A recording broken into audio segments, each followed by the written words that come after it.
et bienvenue sur le site du mémorial de la bataille de Waterloo 1815.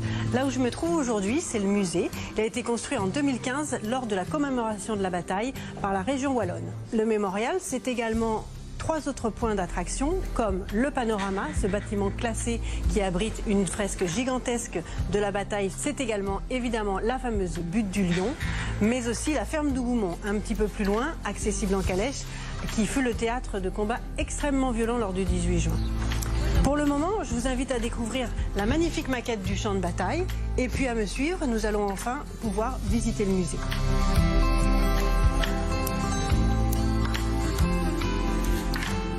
Nous voilà ici dans ce que nous appelons le musée, mais qui est en fait un centre d'interprétation plus qu'un musée. C'est-à-dire que l'objectif de ce lieu, c'est d'avant tout de comprendre et d'apprendre aux visiteurs l'histoire de la bataille de Waterloo et l'histoire de la genèse et de l'évolution de Napoléon. On y retrouve un contexte historique, on retrouve ici derrière moi tous les protagonistes de l'époque, les souverains des différentes nations d'Europe, mais aussi on peut apprendre tout ce qui a été l'héritage de Napoléon en Europe, voir ensemble, parcourir toutes les différentes batailles de Napoléon, et puis je vais vous y conduire, notre magnifique galerie des uniformes qui compte plus de 70 mannequins en uniforme de tout régiment et de tous horizons confondus.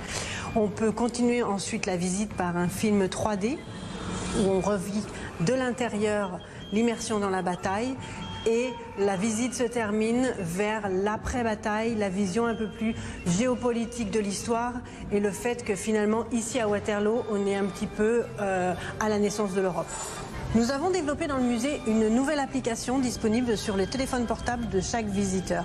En 9 langues, elle permet d'avoir accès à des informations spécifiques sur tous les points d'intérêt qui se trouvent dans le musée, également au panorama. Ça représente plus de 360 points d'intérêt. Par exemple ici, si je veux savoir qui était ce soldat, d'où il vient, quel est son régiment, qu'est-ce qu'il porte sur lui, j'ai juste à scanner le mannequin et mon téléphone me donne toutes les informations. Alors traité. Un jour, feu. La butte du Lion que vous voyez derrière moi, c'est le symbole du Brabant wallon, de la Wallonie.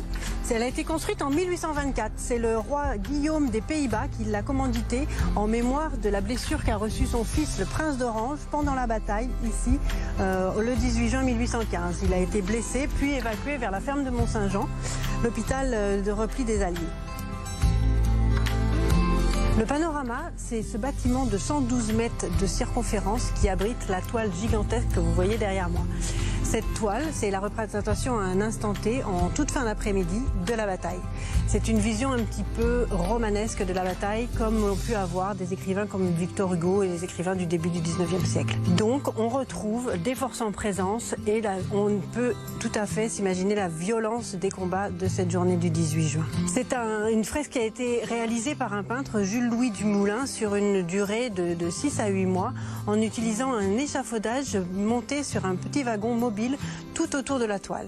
C'est un peu l'ancêtre de notre cinéma. Les gens venaient voir quelque chose qu'ils n'avaient pas l'habitude ou qu'ils n'avaient pas la possibilité de voir en se déplaçant à proximité de chez eux. Ici, ce panorama construit en 1912, il a été un petit peu oublié pendant la Première Guerre mondiale et c'est pour ça qu'il a été conservé. Autrement, certainement qu'il aurait été, comme bon nombre d'entre eux ont été, détruit.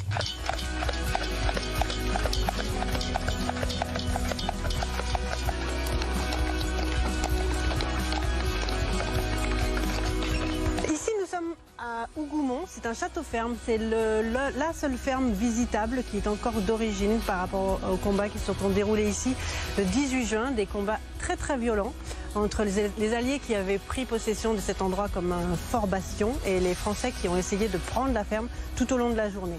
La ferme fait partie du site du mémorial, on y accède en calèche. Et ici sont données des animations tous les jours en été avec une fermière qui explique l'histoire de la ferme, les animaux de la ferme pédagogique et nous avons également un spectacle son et lumière qui tourne toute la journée, qui retrace l'histoire de la bataille dans la bataille.